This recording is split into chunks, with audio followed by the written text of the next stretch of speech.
This is the part where they go to the couch. They'll leave the desk and go sit down. This is the part where they go to the couch. Let's watch them sit down. All right, well, welcome to the part on the couch. Again, I'm your host, Will, and my special guest tonight is my good friend Taylor Aukus. Taylor has been leading a connection group here at Keystone Youth for, I think, about 3 years now, something like that? Yeah, about as long as you've been here. Yeah, about as long as I've been around. So Taylor is absolutely an expert at connection group leading. He's an expert at beard growing and at lacrosse, if I remember correctly. And Taylor, we've been talking a lot about just going into the unknown, like when life circumstances really force us to step back and say, hey, I don't actually know and understand what God's doing here in my life. I don't know how this story is going to end, but I'm gonna walk through it with faith. And so, Taylor, if you don't know Taylor personally, Taylor and his wife Samantha have a phenomenal story of faith and of just walking into the unknown. And Taylor, I would love to have you tell us that story a little bit, just starting with about probably this time last year. Yeah, actually pretty close to this time last year. Was July 2nd. Samantha was 27 weeks pregnant with our son and was having some complications with it. Went into the doctor. First kid? Yeah, first kid. First kid. Way to start it well out of the gate. Yeah. Ended up finding out that our son had a mass on his right lung, which had caused multiple complications, including high drops. So just an excessive amount of liquid buildup in his entire body. The freaky thing with that was all the doctors we were talking to in Des Moines, every single one of them said, like, we're not equipped to be able to handle this situation. We had actually booked a flight to go out to Denver to a specialist hospital out there. We were told we were going to get checked out there. That was going to be where our son would be delivered. Oh, wow. So they didn't want to deliver in Des Moines. No, they said they were absolutely not equipped to handle a situation as complex as his. That's crazy. And that was really a point for me where, like, as you had brought up, the first time ever going to be a parent, first pregnancy, and it was just nowhere near what we expected to be going through. Just a complete mix of emotions from panic, fear, desperation, like wanting to be able to do something to fix the situation, but not being able to. I don't have my doctorate, so like there was nothing physically that I could do to rectify the situation. And 2 days later, it had been over 24 hours since Samantha had felt any kicks.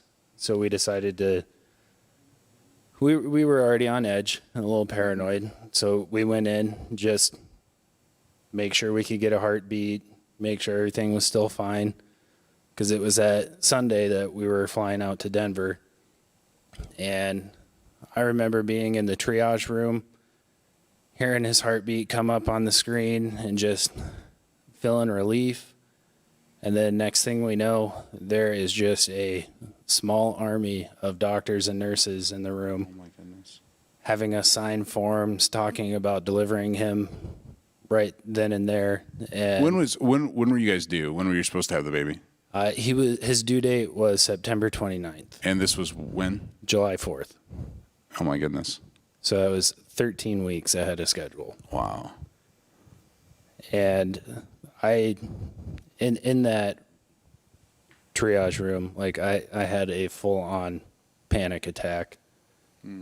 Like it was an out of body experience. My knees would not stop shaking. Nurses forced me to eat some crackers because I thought I was going to pass out.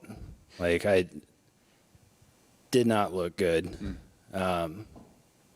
And the hardest part for us was Samantha. I remember her asking the nurse, I thought you said you weren't equipped to handle a kid like our son. Yeah. And the nurse looked at her and said, well, we're not. But his best chance of surviving is if he comes out now. So essentially, like, we have no idea what we're doing. We shouldn't be doing this, but we don't have a choice. Yep. And It's not exactly confidence boosting. And it didn't help either that right after that was when the doctor came in and told us that with the stacking of the two issues that our son had, there was like a 1 to 2% chance that he would survive. And if he did, like, he was guaranteed to have brain bleeds, and so would have mental damage for his entire life. And after that, remember getting rushed to the delivery room. I remember sitting down, grabbing my wife's hand, kissing her, and saying, God's in control. You got this. Loud splash. Nurse saying, Dad, you want to see your son? And it was pretty close to 10 minutes before I saw him move at all. And that was the point when the doctor working in the delivery room finally got him to start breathing. And as soon as I saw him move for the first time, it was a wave of peace just kind of came over me. And it was like God put his hand on my shoulder and said, Taylor, watch this miracle. And that was the point for me where, like, I finally started to have hope. So how big? So we had some pictures that we're showing people. How big was Odin when he was born? So in the delivery room, because of all the excess fluid buildup, they actually removed 14 syringes full of fluid from his abdomen. And after that, he weighed 4 pounds, 1.2 ounces.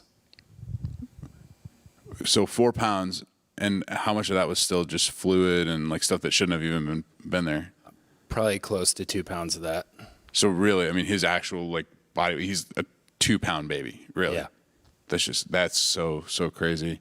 So, I mean, talk to us about like the days and the weeks that followed. I mean, first of all, we want to know the rest of the story. Secondly, man, like, what does it look like to pray in a season like that? Like, what do your prayers even look like? That, I don't know. Yeah. So the next 3 weeks were really just a dark time for both Samantha and I. There was, including that time in the triage room, there was 5 times total that we had doctors sit us down and say, your son's not going to make it through the night. And 3 of those times, the doctors actually asked me to sign a consent to pull the plug. So it was not a fun time for us. Kind of where our prayers circulated around. I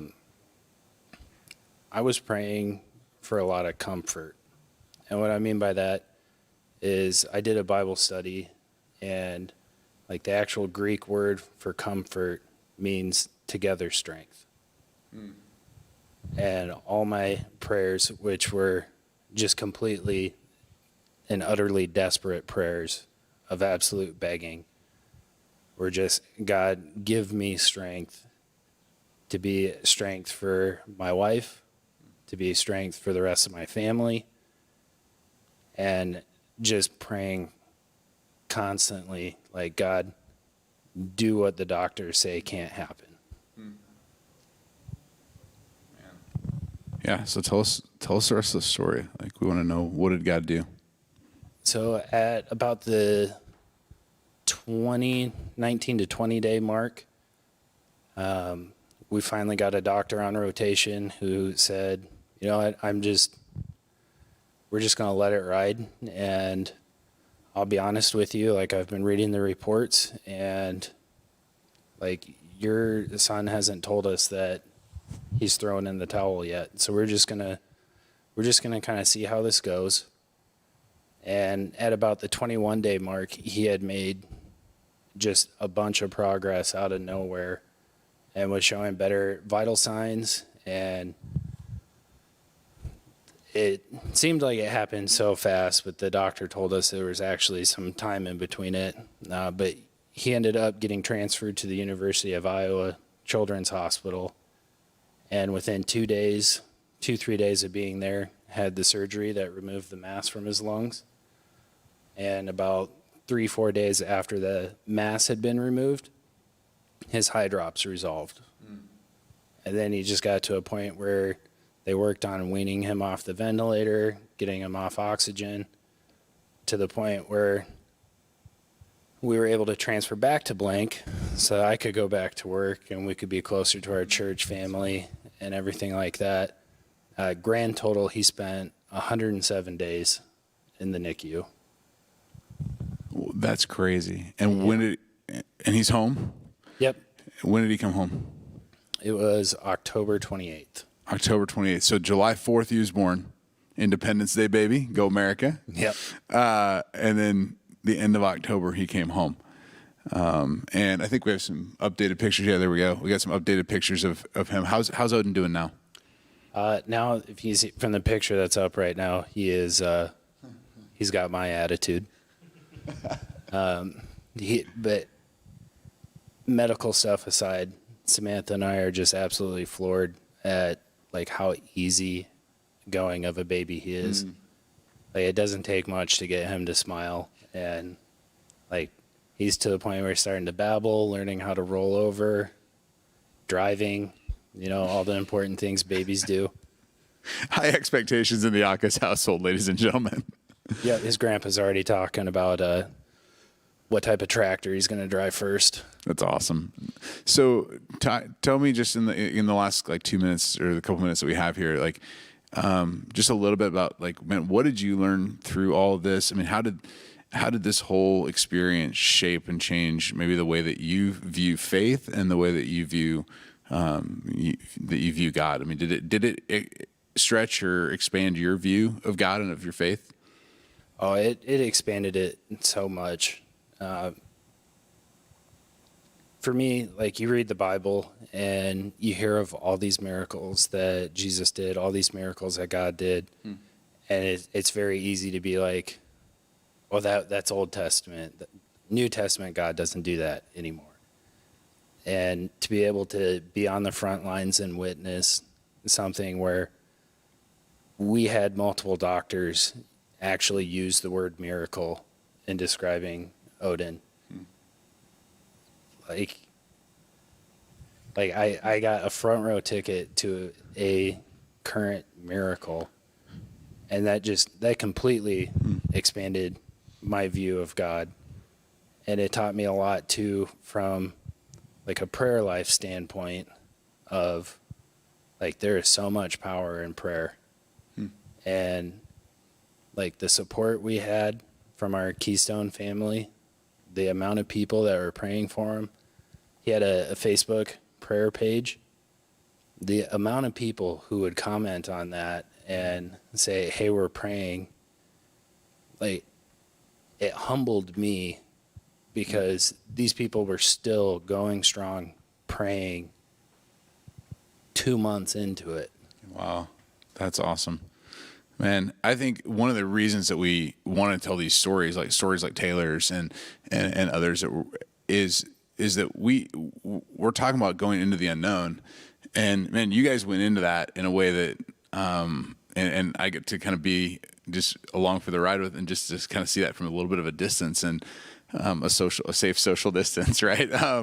And just watching you guys interact through that and just your faith was just such a testimony and encouragement to me. And I think our goal is to show you that this is the same God who worked in the Old Testament, who worked in the Bible. You're going to hear a story in just a minute. Is the same God that is still at work today. And so I don't know, what it is that the people that are watching, the students that are watching are going through and experiencing, but just to hear, man, like God is a miracle working God and he's not done yet. And Taylor, I'm just gonna pray for you and for Odin and for Samantha, and then we are going to transfer it over to Chris, who's going to be teaching tonight. Father, thank you so much for Odin. God, thank you for the miracle of Odin. Thank you for Taylor and Samantha's faith, and just to come out on the other side with the story that you are the same God who worked Old Testament miracles, are the same God who's going to come through for your people today. And so, God, I don't know what the students that are watching are experiencing or walking through, but God, I know that no matter how dark or how confusing the present or the future looks, Taylor and Odin and Samantha's story reminds us that you are with us every step of the way. God, be with Chris as he teaches. In Jesus' name, amen.